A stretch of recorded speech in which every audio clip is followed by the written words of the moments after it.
Nên ta là sao nghe văn rap sắc về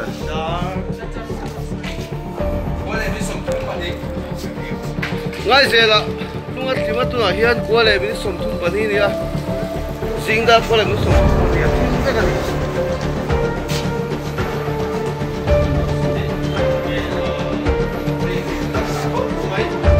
đây khắc cái gì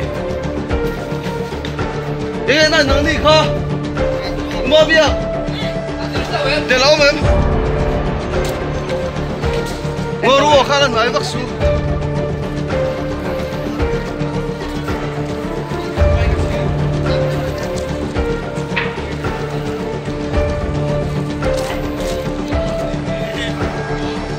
quay cái bay khát đến rồi ê khai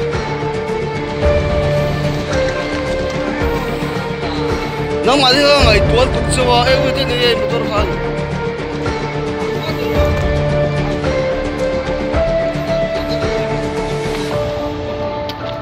có một tàu khu để làm lệ, hey tu scooty nghe, có một tàu khu để làm ô, một tàu bát để làm gì, cái phần gì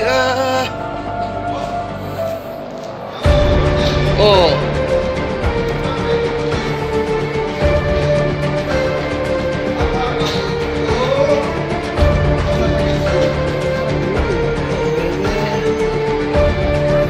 một tàu khu,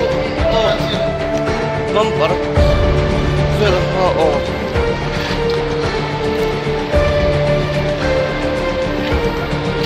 Apuak pouring khóc chọc khóc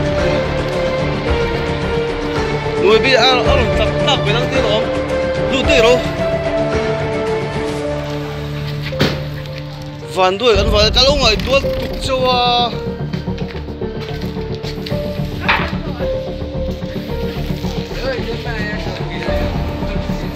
tôi ở hiện ta thì sao người ta làm sao vậy